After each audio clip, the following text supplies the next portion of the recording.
All right, good morning, everyone. It's Gaming Rivalry here. Great opening. Back again with stories from Soul the Gun Dog. I'm sorry for the absence. Last week I've been busy preparing for a game exhibition, and now I'm back, as you can see. But the thing is, my voice is kind of gruffy right now. I lost Too my tired to do voice. recording. Oh no. I lost my voice like 3 days ago, and I sound like this now.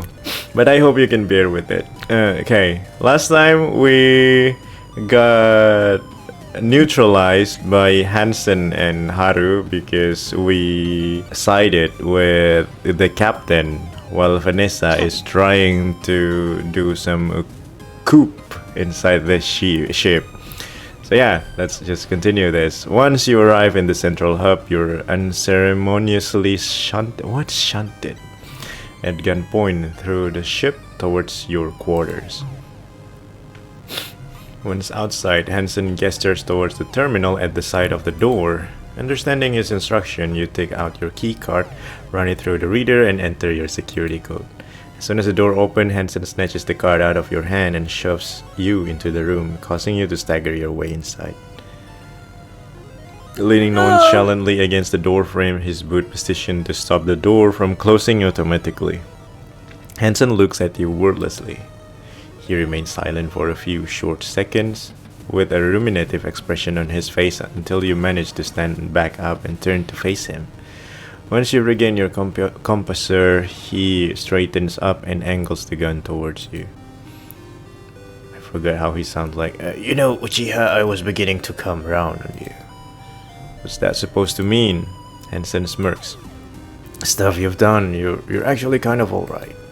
Might not be the coward you were back on the Kalag anymore. Well, I wasn't a coward, it's a malfunction on the engine system. Thanks, good to know I've changed your mind. Hey, don't get too ahead of yourself, Uchiha. You might not be a coward, but you're still an idiot. Should have gone with the rest of the crew and sided with Lord. Now you, Bartolmeus, and your girlfriend are gonna get pulled up on treason. There's no way the GCF is going to believe her. You, Lord Romney, you're all going to get court-martialed for mutiny. I don't know about that, Uchiha. Lord's got some pretty serious evidence. She's got it all figured out. This is how it ends, Lieutenant. You're going down with some third-rate captain and your airhead girlfriend. Hope it's worth it. It's a shame. I was kind of looking forward to grabbing a drink with you and Romney back in Europa. Whatever. We'll pour one out for you. Oh, thanks. Hey, don't worry about it. Now get comfy, Lieutenant. You're gonna have a dull trip back to Europa. As Hansen turns to walk away, you leap towards him, aiming to get your hand in the way of the door to prevent it closing. Before you can make it to the door, Hansen pivots and once again levels the gun at you. You stop inches away from the door. Hansen, you prick! You yell, banging your fist on the door. You can't do this!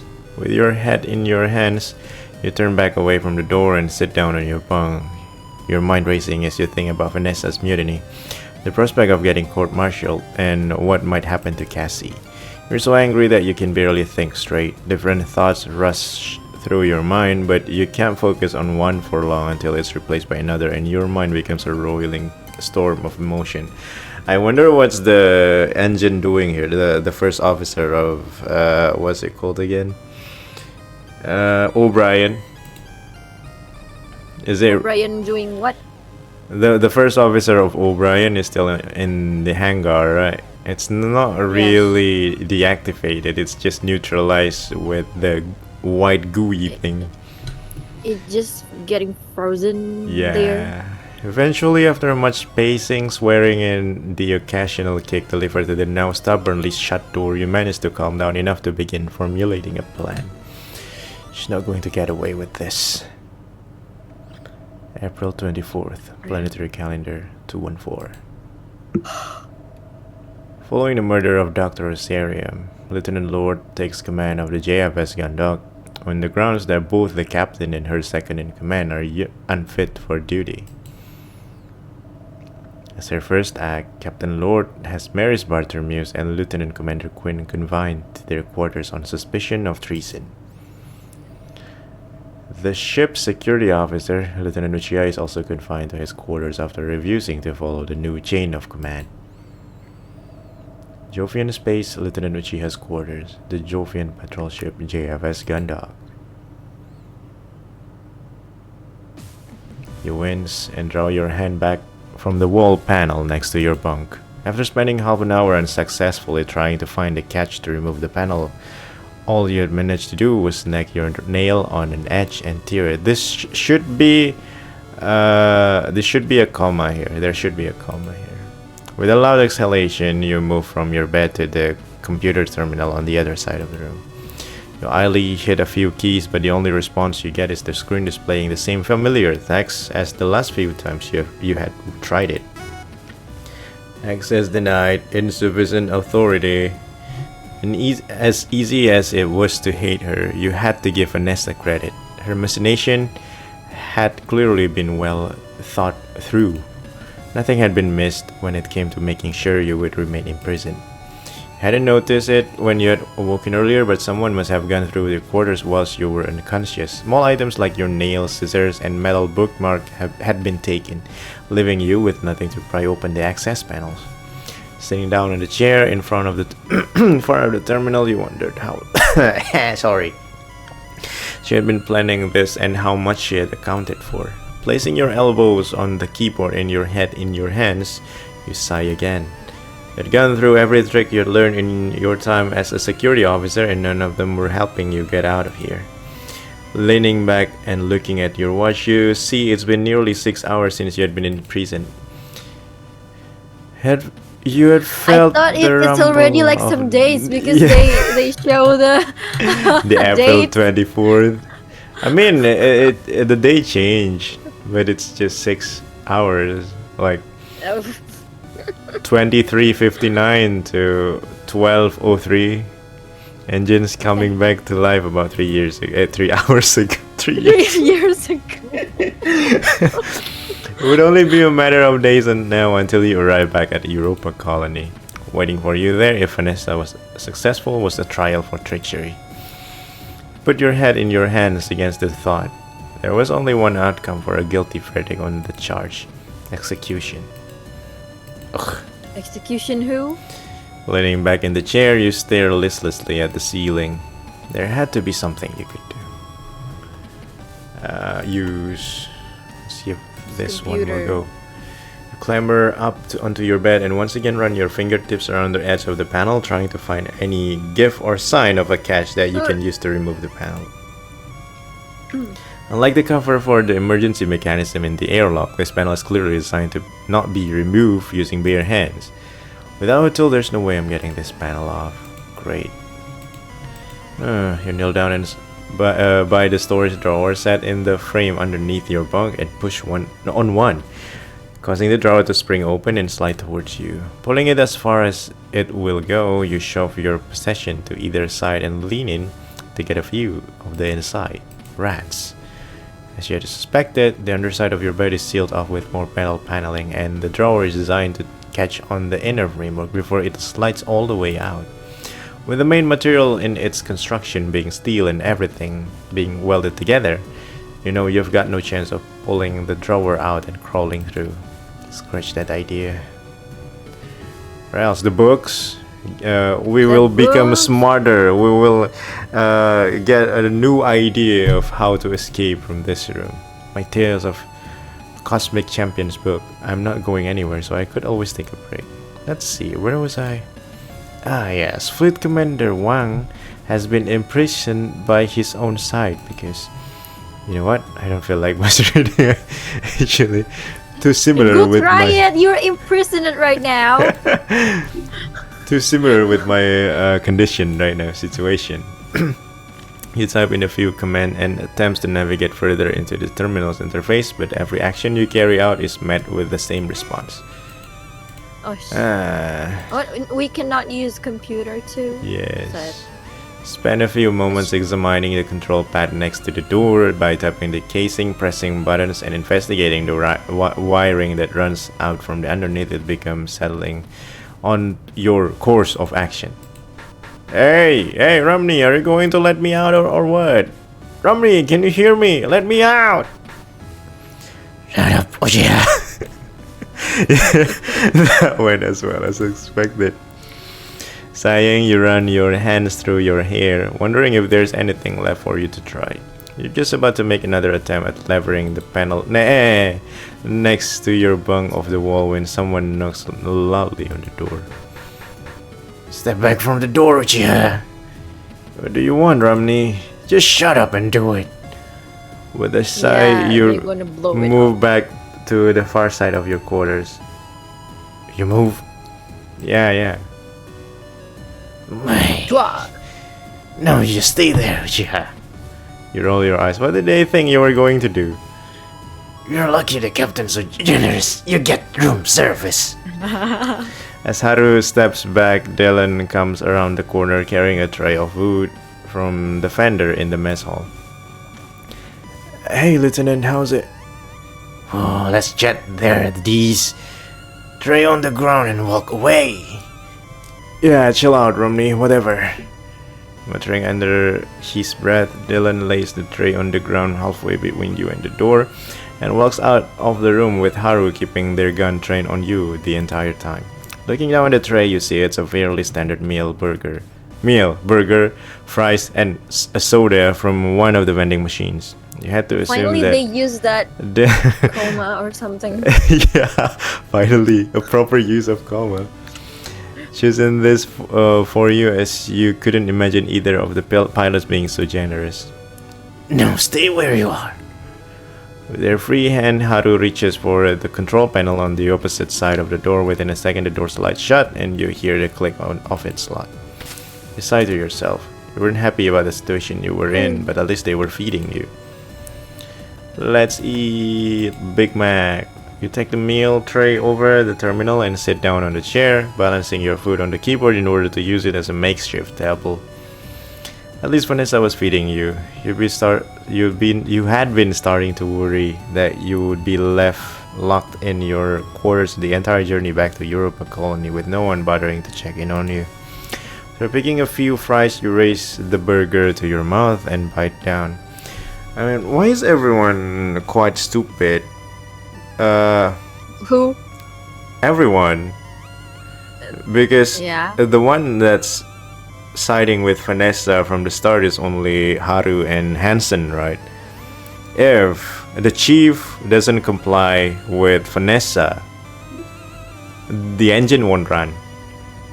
Vanessa won't be able to turn on the engine. They will die anyway.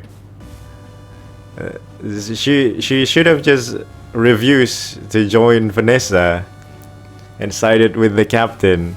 Then Dees or Dalton, if they were not working, if they got imprisoned like us, who would run the hangar and the weapon control system, the fire control? Yeah. No one does can do Chief that. actually what? Yeah. Bro, they're stupid. After picking at a few fries, you raise the burger to your mouth and bite down. What the hell? You They place give me the the key, burger yeah. back on the tray and run your tongue over your teeth. You're bitten down to something hard. Pulling back the top of the bun to investigate, you find an entirely unexpected ingredient. Dylan, yes. Resting between the imitation lettuce and beef is a small pocket screwdriver, just short enough to be Small pocket screwdriver Yeah. on the bun? burger How tiny is screwdriver? screwdriver meat bun. Yes, let's go. I love it. It sounds delicious. Grabbing it with a napkin, you inspect it. Not only is it small enough to wedge between the gaps in the panel that make up the ship's ceiling, walls, and floors, but it's also the right size head to unscrew any fixtures you may come across. Oh, this is perfect, you whisper to yourself. You got a screwdriver. It's kind of big, you know. It's small. Wait. Will you stand up to put it to use, but your stomach immediately roars in protest. No, I need to eat the screwdriver. I cannot use it now. Okay, first thing first, I guess. Place the screwdriver into your pocket and pick the burger. Oh, you don't need to eat the screwdriver. Okay. Quickly devouring both it and the fries. Both of it. The screwdriver and the Yes. burger. Alright. Now it's time. Yeah. Oh, it's still there. Yeah. Let's screwdriver the books. Yeah.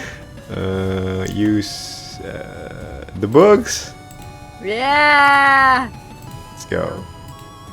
Raise your screwdriver tentatively, unable to find any noticeable seams around the panel. You turn it towards the switch, the only part that may give you some access. Okay, so I'll just... Blackout. You pull the screwdriver back and tumble onto the bed. The snapping and crackling noises that had accompanied the strobing lights having taken you completely by surprise. Alright, let's try something else. This one then. Maybe the D is actually planning to just black outing again and he Yeah. can get out safely. Or Yeah, what? probably. Oh, no one can handle this, but Waldo, we need to get Yeah. Waldo out. Taking out the screwdriver, you chase it along the seam. Yeah, unfortunately, you realize everything's welded together. There's no way you would. Yeah, okay, the PC then. The terminal. Yeah, I'm just going to leave this alone. No, you cannot fix it. Roof? Alright, let's see. You clamor, blah blah blah. Let's do this. Taking the screwdriver out. You slowly run it around, following some careful movements. That's one. You repeat this action a few more times along different parts of the panel. Eventually, the final latch is undone and the whole thing falls towards you. Nice. Let's go. What is that? Ah, Carefully secret lower the door? panel off your bed and place it on the floor, so as not to alert Haru before returning to investigate what you had revealed. Damn it, you cuss underneath your breath. Where you had hoped to see a large space that you could crawl into, you were instead met with a solid steel structural wall with only a few inches of space between it and where the panel had been affixed. You grip the screwdriver tighter and suppress the urge to pound your fist against the wall in frustration. You'd been so close. Despite a follow-up examination, there was no way you could get into the newly revealed space. Not that it looked like it led anywhere anyway. With a deep sigh, you step off the bed. It looked like you would have to find another way out of here. Where? Although you can see the screws that fix its external casing in place, you struggle to think any good it might be done taking it apart. I'm just going to like this. So what to do? You cannot just screwdrivering the door? No. The roof? No. No. We cannot interact with the roof.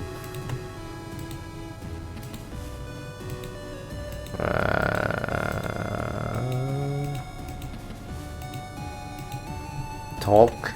There's no one to talk. Talk to yourself. Move. The door's locked. Oh. Hello there. Hello. Okay, give me a moment. My cat is asking to leave. Oh. Oh, You pace around your quarters, stopping every now and again to run your fingers over anything that looks like it might be a seam that could grant you access to the ship's internal structure. Unlike the panels you had used elsewhere in the ship, every part of your quarters seemed to be perfectly sealed. The panel your bunk had been your best bet, and that had led you nowhere. Continue to pace around the room, following the same path again and again, trying everything multiple times in the hope that you had missed something. Eventually, your left stood in the middle of the room, almost vibrating with irritation. Come on, there gotta be something. Your leg twitches with a nervous energy, continuously bringing the metal heel of your boot down the floor. Hang on. You bring your foot down on the floor a few more times, noting the hollow sounding ring each time the metal heel of your footwear meets the floor. Haru is gonna hear that noise. This sounds like something worth investigating. You inspect the floor panel below you, finding where it meets another panel and kneeling down to run your hands over it where there's a visible gap between the two. Take the screwdriver from your pocket and slide it into the gap in the seam between the floor panels. Slowly begin to slide it along the seam, and it's only a few seconds before you feel it catch on something. Using your knowledge of how the catches work from the wall panel, you remove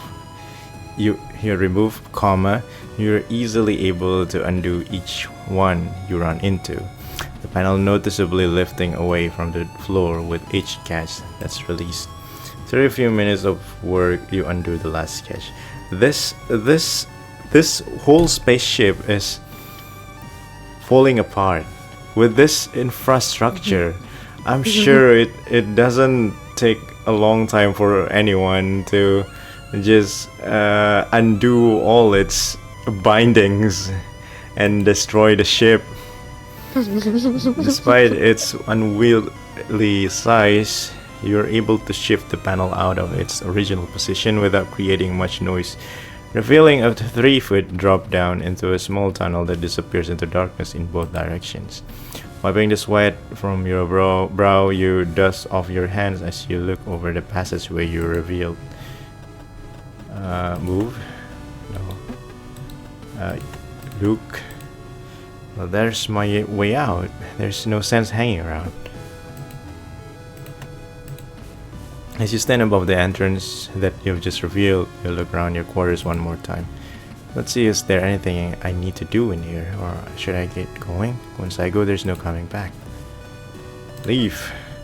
You gaze into the darkness that lies ahead of you. After a few moments of thought, your mind is made up. It's time to go. To prepare for your escape, you return the panel that you removed from the wall to its original position, making sure that all the catches are reconnected to the mounting points. Then you prepare to do the same for the floor panel, sliding it into a position where you'll be able to replace it once you're in the crawlway. Once it's in place, you lower yourself down into the space underneath the floor, kneel down, and slowly drag the panel over the opening above you. It takes you a few attempts to get it into the correct position, but eventually you have it and all the mounts slide neatly back into the catches that had secured it in place. Now in absolute darkness, you drop to your knees and reach out with one hand, groping at the darkness. You've got no idea what lies ahead, but you begin to crawl forward. The absolute darkness of the crawlway leaves you disorientated as you fumble your way forwards. Every now and again you hit a corner, a drop of a rise that adjusts your trajectory. Hearing nothing but the gentle hum of the ship's systems or your own awkward shuffling, and unable to make out anything except for the dry musty sand that has replaced the sterile smell that permeates the Gandok, you quickly lose your sense of distance and location. Damn, that's a really mouthful sentence. Long sentence. With nowhere to go but onwards, you continue slowly. You have no idea how long it's taken you, but you realize that you were able to distinguish the vague feature of your surroundings. Sharp edges are now ever so slightly visible, and the seams and bolts that makes up the inside of the crawlways have faded into view. Renewed by the potential that light coming from somewhere must mean there's an opening leading into some accessible part of the ship ahead of you, speed up, taking advantage of your restored vision to make your way forward without incident. You turn to a corner and are met with a shaft of light that is broken up by the slow and lazy rotation of an overhead fan.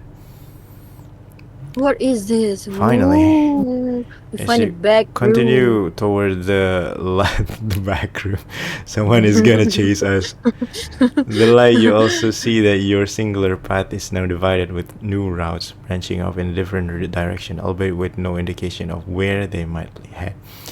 Maybe the murderer, the doctor's murderer, is transporting through this area too. Maybe we will find a murderer here. Wow. Talk. Look. Anybody here? So twist to change your position in order to examine one of the new crawlways you found. You lay your hand on the wall and notice a slight but constant vibration.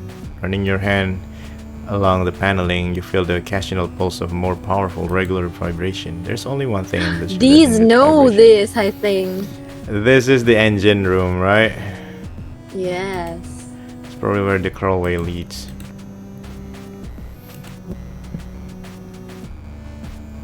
Weren't as well ventilated. You pick a slight hint of something new but also familiar. You pause to sniff the air, trying to identify the light hints of the fragrance that drifts you away.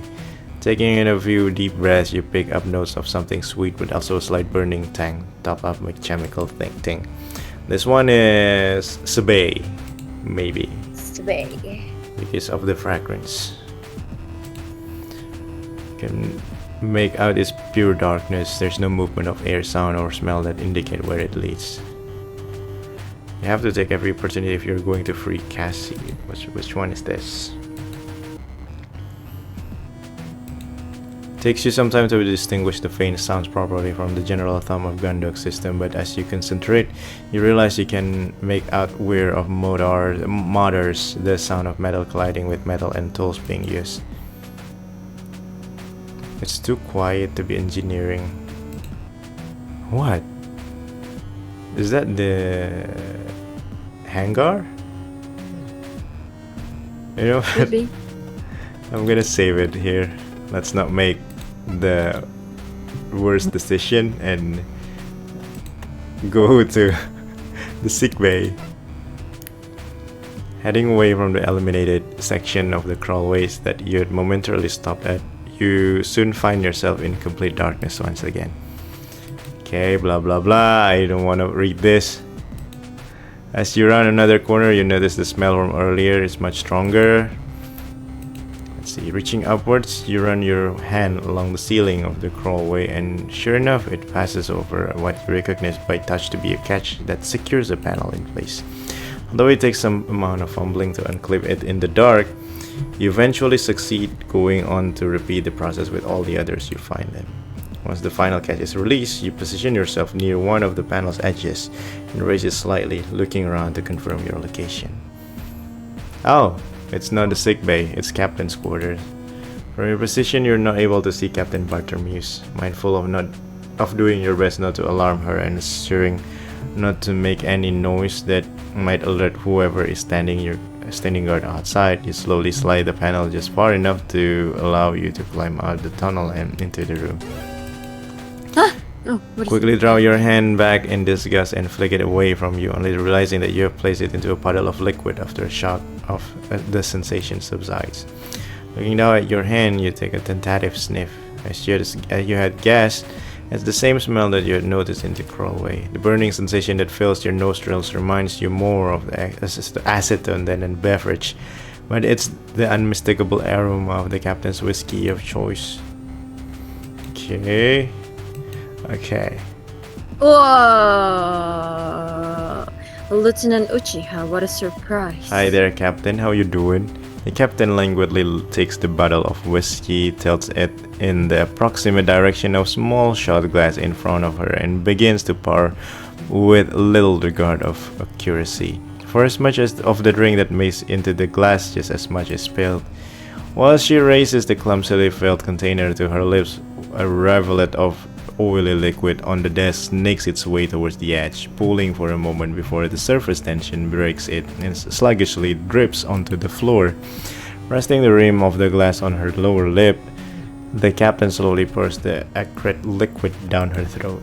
A few stray droplets reach the corner of her mouth, which she catches with her forefinger before idly licking it as if, despite her earlier haphazardness, she's being careful to make sure nothing is wasted. If you need to discuss something with the captain, you've come to the wrong place. You'll need to go to the bridge. I'm sure that Captain Lord will be more than happy to help. Actually, Captain, I was looking for you. You respond sharply, going to grab the bottle as the captain reaches for it again.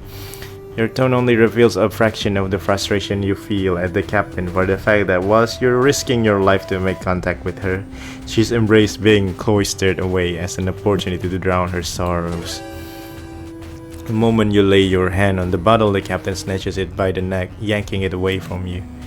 You manage to keep your grip and pull it away with a swift tug, sending some of its content flying through the air and onto the floor, adding the small puddle of fluid that has formed near the base of the desk.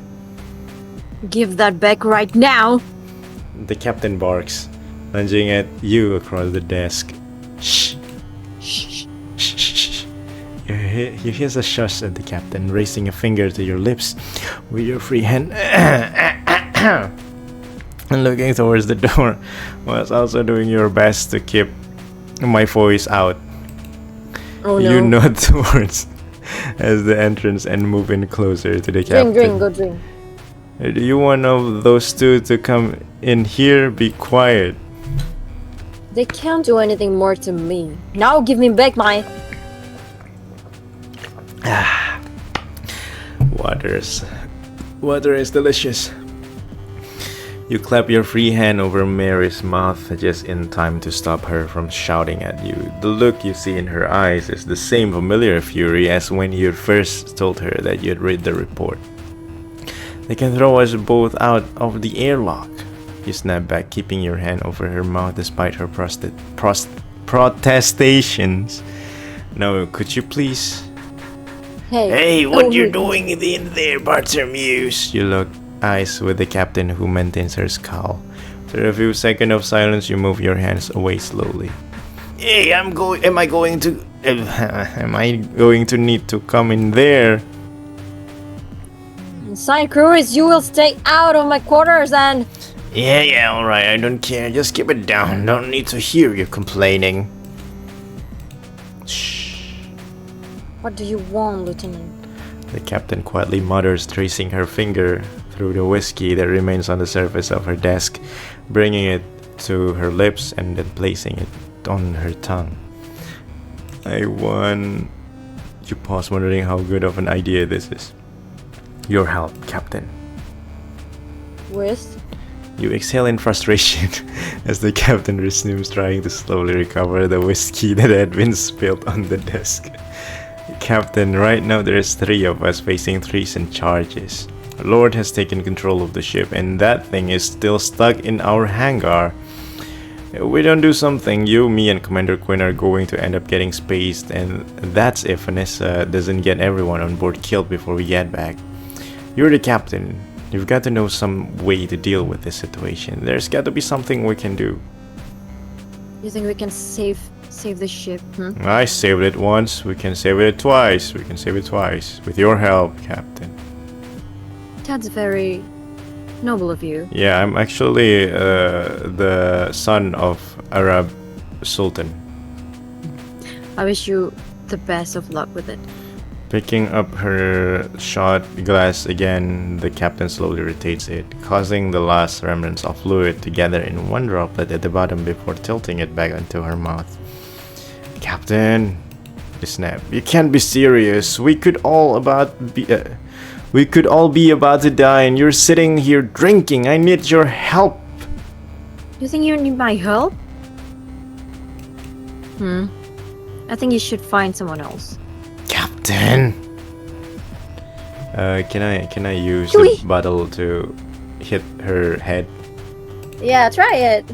Captain seems to be preoccupied with the spillage on the table to go over. Yeah, just go bring her drink and just let her be here without her drink and... Captain, look at me. We're still here, Lieutenant. You lay both your hands on the desk in front of her and lean in. Told you, Captain, I need your help. We need to get control of this ship back before it's too late. Lieutenant. If we can prove you innocent, we can prove Cassie is innocent. Then we can show the rest of the crew that Vanessa's claims are total nonsense. Even Hansen and Haru won't stand with her if they can see that it will be them who get charged as traitors, not you. Lieutenant. Captain, please, I can't do this alone. You must know ways that we can... It's an optimistic plan, Lieutenant. What makes you think anyone on board will want to help me? Help wasn't quite for what is that? Forthcoming Forthcoming on the bridge earlier. And to be frank, I am not particularly in the mood for another encounter with the insect. Stop drinking! Captain, come on. You lean in closer, your exasperation at the captain's disinterest adding a harsh edge to your lowered voice. I'm not in the mood for this either, but everyone on this ship is relying on us right now. I've told you, Lieutenant. I've made up my mind. Besides, The captain runs her finger through the small trail of whiskey remaining on her desk and brings it to her lips. how exactly is any of this my concern anymore? In a single instant, you're angrier than you can ever recall being. The tense feeling of frustration that had been building within you at the captain's unwillingness to help burst into a searing white rage, consuming you from within in a single moment. It takes you a little more than a second to regain control of yourself, but in that brief window, you lunge forward, almost striking the captain. Because you're the damn captain, Bartholomeus! You rage through gritted teeth. Okay, you hear your watching. Whatever the hell the Lord said on that witch, whatever she's trying to do, this is your ship, your crew. You growl. Oh, that's a growl. Okay. Your eyes level with the captain's as you lean in as close as you can. Whether frozen in place with shock or standing her ground because of pride that won't let her retreat, the captain stares back at you fiercely. Everyone on this ship is under your command. They're your responsibility. Right now, you have the chance to help them all, and you're just going to give that up? There's no way I'm letting you do that. Not after what you've done. You owe me this, you snarl. The captain jolts up out of her seat, slamming her hands on the desk to square off with you. I don't owe you a damn thing. Oh really? I will bring all these bottles with me. The hell you don't. You know what you've done to me. And I'm not going to let you do it again. Not with when the people are relying on me. You don't care what happens to you? Fine. But I care what happens to Cassie, what happens to this ship. And I'm not going to let them all down. So get your head out of your ass and help me. You're suddenly conscious of your chest rising and falling with each breath you take, your body shaking, a prickling sensation rising up through your hands into your arms as the silence between you and the captain engulfs the room. You know what? If you're not going to help, then you can. Lieutenant, I once risked everything, you know. My reputation, my rank, everything I had. I took a chance for something that meant everything to me. So, but I failed. Well, you're still alive. But if I could take that chance again, I'd do it. Every time. Uh-huh. It seems like that might be something you can understand better than anyone else. With a sigh, the captain stands upright and adjusts her hat and tie. If you think you need my help for this, then I'll help you. But you need to make sure you're certain about that. This may feel like a life and death, but I recommend not rushing into things. Like I did. So consider this very carefully, Lieutenant. Captain. What?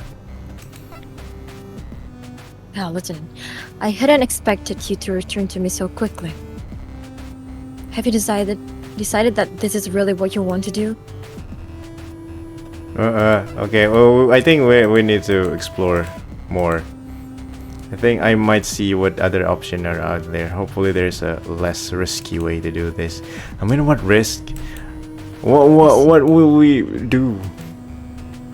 I don't know. I don't know. Yeah, we will find out in the later episode. See you guys later. Bye. Bye.